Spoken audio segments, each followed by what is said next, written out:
Doctor professor طارمان، ہم ان سے پوچھیں گے کہ آئی ٹی سیکٹر میں پاکستان مشرف دور میں اور ان جو پچھلے 2 حکومتیں چلی ہیں اس میں کتنی ترقی کی ہے، اور اس کے ساتھ ساتھ ہم سے یہ بھی جاننے کی پوچھیں گے وزیر اعظم عمران خان نے جو ٹاسک فورس بنائی ہے، آپ اس کے وائس چیئرمین ہیں، باقی آپ کیا سمجھتے ہیں سر کہ عمران خان کا جو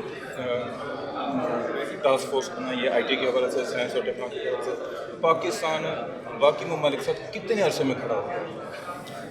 بسم اللہ الرحمن الرحیم۔ آج کی دنیا جو چوتھا صنعتی انقلاب آ رہا ہے، یہ بہت بدل گئی ہے اس دنیا سے جو آج سے 50 سال پہلے تھی۔ اب قدرتی وسائل کی اہمیت کم سے کم تر ہو گئی ہے، اور سب سے زیادہ اہمیت جو اس وقت ہے وہ انسانی وسائل کی ہے کہ کس انداز سے ہم نے بچوں کو تعلیم دی اور کس انداز سے جو تخلیقی صلاحیتیں اللہ تعالیٰ نے پوشیدہ کر رکھی ہیں ان کو اجاگر کیا۔ تو اس وقت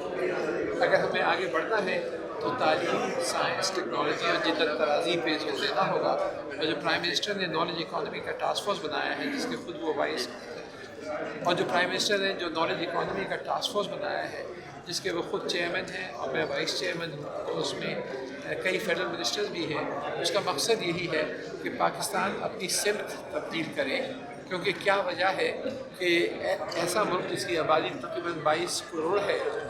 اس کے ایکسپورٹس صرف 24-25 ارب ڈالر ہیں، جبکہ چھوٹا سا ملک سنگاپور جس کے پاس کوئی قدرتی وسائل نہیں ہے اور آبادی کراچی سے 1/4 ہے یعنی 55 لاکھ، اس کے ایکسپورٹس 330 ارب ڈالر، یعنی پاکستان کے ایکسپورٹس 25 ارب ڈالر اور سنگاپور کے 330 ارب ڈالر۔ فرق دونوں میں کیا ہے؟ تعلیم، سائنس، ٹیکنالوجی اور جدت طرازی، انوویشن، اور یہی ہمیں راستہ اختیار کرنا ہے۔ تو جو ہماری ٹاسک فورس نے جو پرائرٹیز رکھی ہیں اس میں سب سے پہلے تو انفارمیشن ٹیکنالوجی، اس میں خاص طور پہ جو نئے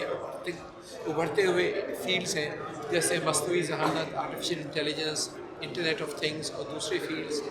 دوسرے جو ہے وہ معدنیات، ہمارے پاکستان میں بہت بڑے ذخائر ہیں منرلز کے، ان کو صحیح طریقے سے ایکسپلور کریں۔ اور تیسرے جو ہے وہ زراعت، خاص طور پہ ایسی زراعت جس سے ہماری ییلڈز بڑھ سکیں، جو پروڈکٹیوٹی ہے وہ بڑھ سکے، اور ماڈرن ٹیکنالوجی استعمال کر سکیں۔ اور یہ جو ایمرجنگ ٹیکنالوجیز ہیں جس میں جینیٹک انجینئرنگ ہے، انڈسٹریل بائیو ٹیکنالوجی ہے، انرجی اسٹوریج سسٹمز ہیں، ان کے اوپر زور دیا جا رہا ہے۔ پرائم منسٹر کی مدد سے Pakistan Austrian university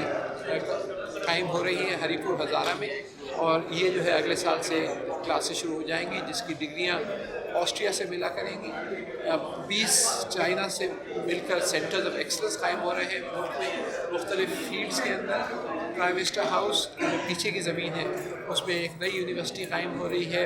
university of engineering and emerging technologies, اور بہت سارے اور پروجیکٹس، کوئی 162 ارب روپے کے پروجیکٹس اس وقت منظور ہو رہے ہیں، اور اس سال 600% بڑھوتری ہوئی ہے خالی ministry of science and technology کے بجٹ میں جو نالج اکانومی ٹاسک فورس کے پروجیکٹ کی وجہ سے۔ اسی طرح information technology and telecommunication کی منسٹری میں اور دوسری منسٹریز میں اضافہ ہوا ہے۔ تو ایک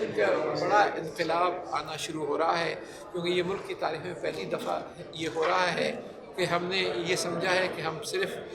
زراعت پہ انحصار نہیں کر سکتے، ہمیں آگے بڑھنا ہے تو ہمیں اپنے انسانی وسائل جو ہیں ان کے اوپر ہمیں تعلیم، اعلیٰ قسم کی تعلیم دینی ہوگی، جب ہی پاکستان عزت کے ساتھ دوسرے ممالک کے ساتھ شامل ہو سکے، کھڑا ہو سکے گا۔ بہت شکریہ جس طرح ناظرین آپ نے جانا کہ پروفیسر ڈاکٹر طارمان صاحب نے بتایا کہ انشاءاللہ بہت جلد پاکستان آئی ٹی اور سائنس اور ٹیکنالوجی میں ترقی پائے گا۔